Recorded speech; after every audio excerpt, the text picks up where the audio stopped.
Bueno, tenemos a Luz Eugenia Sierra, editora de poesía, una de las mujeres y gestoras culturales emblemáticas de Colombia, que ha logrado liderar desde hace más de 4 décadas ediciones de libros de poetas de todas las regiones de Colombia. Y en Filbo, para mí es un tesoro editorial. Este libro, Noche de 4 lunas, es una antología poética de Federico García Lorca, cuyo prólogo es de Jorge Urrutia. Luz Eugenia dirige la asociación Letra a Letra, que hace posible esta edición impecable, que para mí es una de las grandes sorpresas editoriales de Filbo 2026. ¿Por qué es una sorpresa? Porque es una selección de toda la obra poética de Federico García Lorca, pero a su vez contiene un prólogo crítico.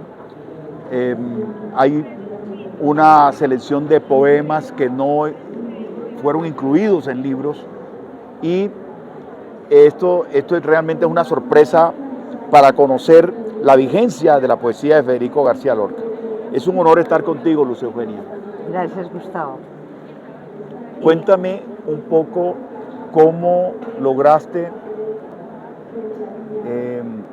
la edición de este libro en un aniversario de los 90 años, ¿verdad? 90 años del asesinato del gran poeta Federico García Lorca. Bueno, yo tenía es más, el primer poeta que yo declamé cuando era pequeñita en el colegio fue Federico. ¿Qué poema? En este momento no lo recuerdo, pero la profesora de literatura, Sor Francisca, yo estudié con dominicas españolas, era andaluza, y ella me brindó a García Lorca y me dio acceso a la biblioteca, que no era una condición muy regular. Desde hace mucho tiempo, ya con Letra a Letra, hicimos en el 2018 una antología del poeta Marco Silver, poeta argentino, cuando Argentina fue país invitado a la Filbo. Y fueron pasando los años y no quería quedarme sin darme el lujo de volver a leer, a repasar, a rayar, a leer en voz alta a Federico García Lorca. Bueno, cuando uno lee este libro, es un libro fascinante porque están toda la metamorfosis creativa de García Lorca, desde su primer libro de poemas, El romancero gitano, y los poemas de amor, pero el esplendor mayor de García Lorca, haber alcanzado una obra como Poeta en Nueva York, lo conecta con la poesía contemporánea. Digamos, Federico García Lorca en los años 30 estaba escribiendo una poesía bajo el influjo del surrealismo, pero también estaba muy adelantado para la poesía de su tiempo. Cuéntanos un poco sobre este experimento maravilloso de Poeta en Nueva York. Bueno, Poeta en Nueva York lo conocí ya en la universidad, con los amigos, y es otra lectura, porque es la indignación frente a ese caos, a esa riqueza insultante, frente a la gran segregación. Y de los poemas más bellos son El Rey del Harlem, y luego finalmente cuando va a Cuba y el son de negros, muestra los mismos negros, pero en otra condición. Así es. Con la alegría. Entonces, Poeta en Nueva York le da a uno no solo las imágenes surrealistas, sino que muestra esa gran sensibilidad que él tiene por los excluidos, por los negados. Entonces, y también su trabajo en La Barraca a mí me conmovió mucho. Aunque García Lorca se conoció primero por el teatro, es una poesía que yo creo que permanece, y que, como ya es de dominio público, Pues me pude dar el lujo de escoger todos los poemas entrañables para mí, donde está completa la oda a Walt Whitman y luego también la oda completa a Salvador Dalí.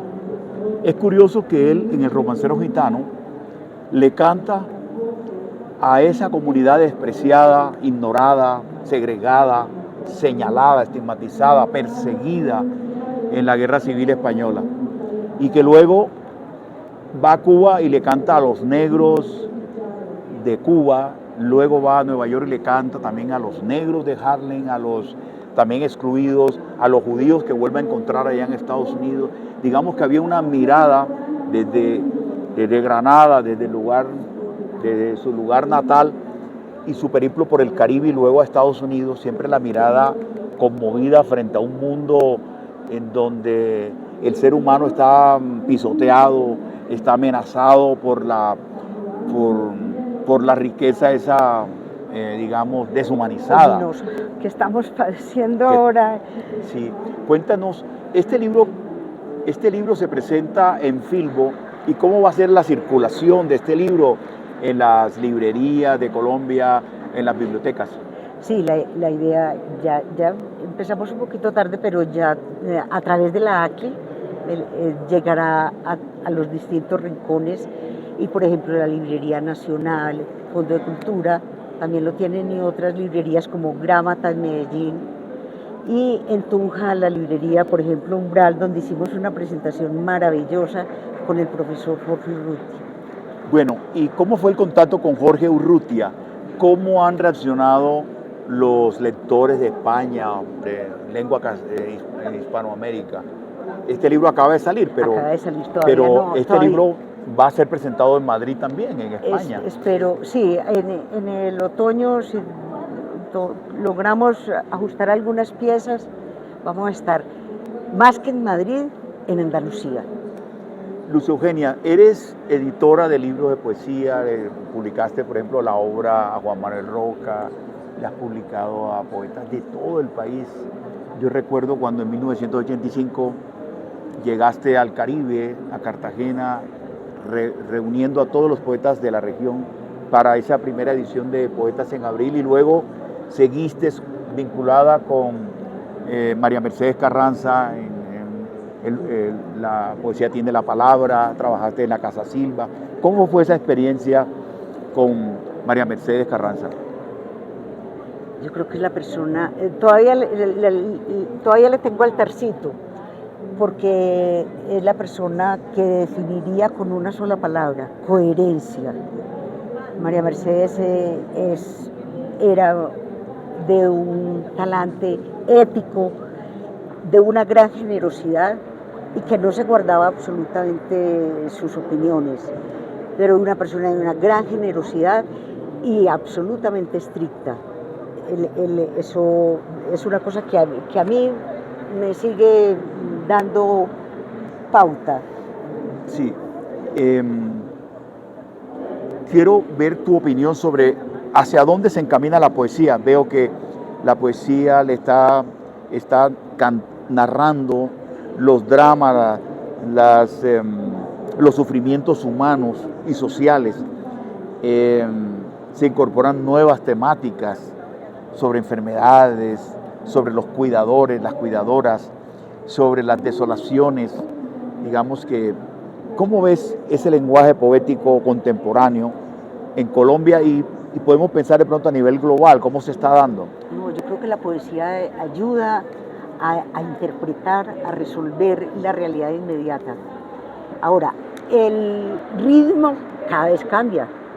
Yo, por ejemplo, me declaro del siglo XIX, del siglo XX, porque para mí los poemas más bellos son los sonetos, que tienen música, rigor en la métrica y una historia redonda. Ahora el verso libre da mucha flexibilidad y uno encuentra trabajos muy, muy notables, como Un vientre para las caracolas, que habla de otros temas, de todas las preguntas, todas las inquietudes que una mujer del siglo XXI se hace respecto de su condición social, ¿cierto? Entonces, pero tienen otro ritmo completamente, y lo que yo pretendo, por ejemplo, con hacerle este homenaje a García Lorca a los 90 años de su asesinato, es que volvamos a fuentes de gran sutileza y de gran riqueza, que además nos va a dar también, digamos, alas para darle más filigrana a la palabra. García Lorca, para terminar, decía que la magia, siempre estamos como embestidos por la magia que nos rodea en la vida, o en la cotidianidad o en la naturaleza. Pero él hablaba de una palabra, el duende, que el duende era como la gracia personal, que los seres humanos podían tener un duende. Él era un hombre con una magia muy personal y un duende muy particular. Y un ángel también. Un ángel. Sí, sí, una personalidad magnética, pero además, como él mismo lo dice, su trabajo desde sus primeras canciones no son ejercicios rápidos. Él trabaja y vuelve y trabaja, y era un poquito desordenado, entonces hay bastantes versiones, como por ejemplo los sonetos del amor oscuro, que hay algunas versiones diferentes. Yo por eso acudí como fuente única, porque estar cotejando aquí y allá, entonces no lo sentía. La edición que hizo Galaxia Gutenberg del profesor García Posada, que además es un colombiano el que está al cuidado de esa edición, Nicanor Vélez. Esa fue la edición que seguí juiciosamente, y a la que me remito todo el tiempo por eso, porque hay distintas miradas y publicaciones, entonces para que tenga, digamos, un mismo sentido. Y bueno, para terminar, invitarlos a que lean este libro, porque García Lorca nos llega de muchas formas. Para los que nacimos en el Caribe, nos llegó a través de la poesía, a través de la música, porque esas canciones infantiles que nos cantaban nuestras abuelas, nuestras madres, eran canciones que Federico García Lorca había recogido en los pueblos de España. Por ejemplo, La tarara sí, la tarara no, El lagarto. Muchas de esas canciones las recogió García Lorca en las aldeas españolas, y además nos llega a través de la pintura, a través de la poesía, a través del teatro, a través de su conocimiento de las tradiciones populares y su amor por el libro. Sí. Muchas gracias, Luz Eugenia. Necesitamos en Colombia seres maravillosos como tú para seguir sembrando para sembrar la curiosidad por la belleza, la curiosidad por las ideas, la curiosidad por el sentimiento. Por la alta poesía. Muchas gracias otra vez. Gracias, Gustavo.